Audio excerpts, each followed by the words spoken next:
Assalamualaikum warahmatullahi wabarakatuh. Perkenalkan, nama saya Syarani Auliana Vitasari, NIM 206023, akan membahas tentang landasan, prinsip, pendekatan, pengembangan kurikulum.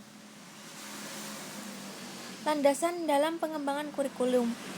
Landasan kurikulum merupakan dasar untuk membuat suatu kurikulum. Apabila tidak memiliki landasan yang kuat, maka kurikulum tersebut akan mudah terombang-ambing dan menjadi taruhannya adalah peserta didik yang dihasilkan oleh pendidik itu sendiri.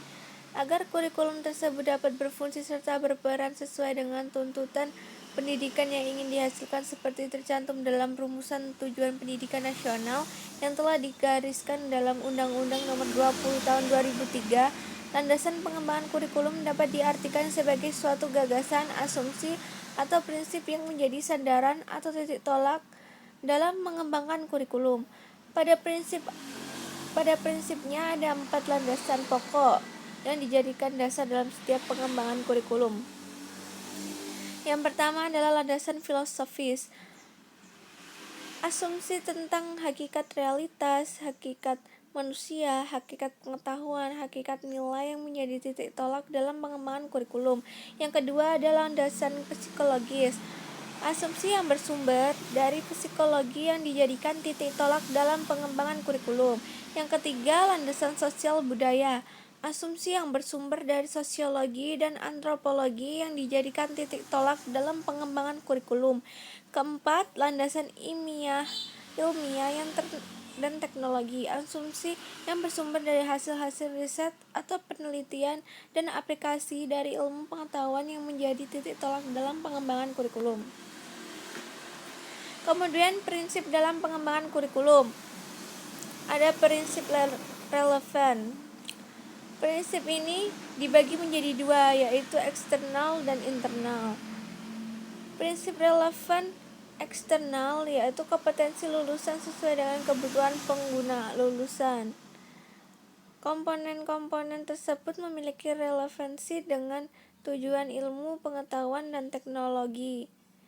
Yang prinsip relevan internal antara komponen kurikulum harus sesuai dengan dan saling berkaitan.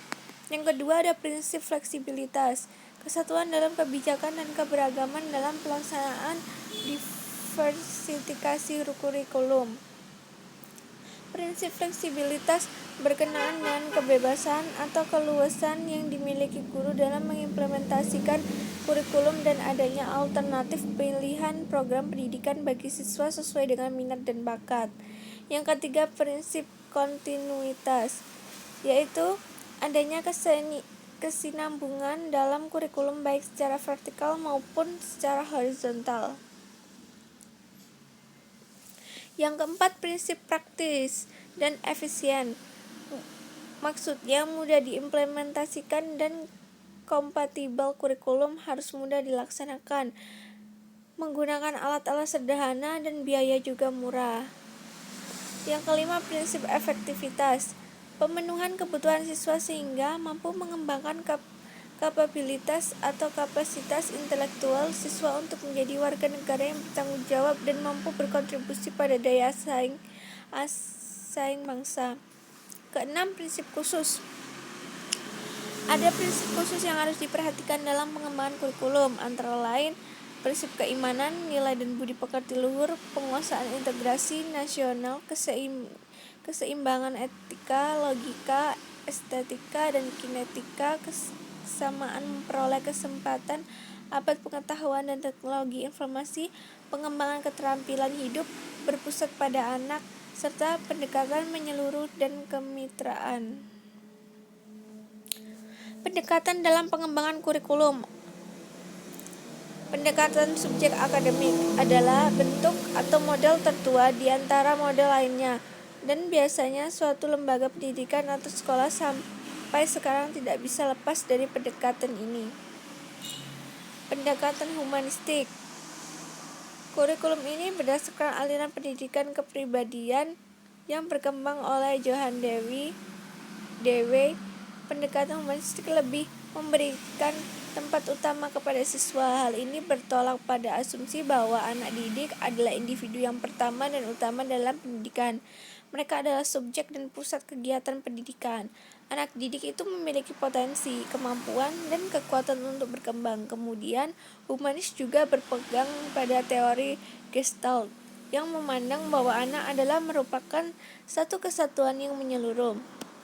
Kemudian, ada pendekatan teknologis. Pendekatan ini memiliki kesamaan dengan pendekatan subjek akademis yang menekankan pada isi dan materi kurikulum. Ada pula pendekatan rekonstruksi. Pendekatan rekonstruksi yaitu sosial pendekatan yang bersumber pada aliran interaksional. Pendekatannya adalah bahwa pendidikan bukanlah upaya pendirian, tetapi usaha bersama, kerjasama, dan interaksi. Sekian dari saya, terima kasih.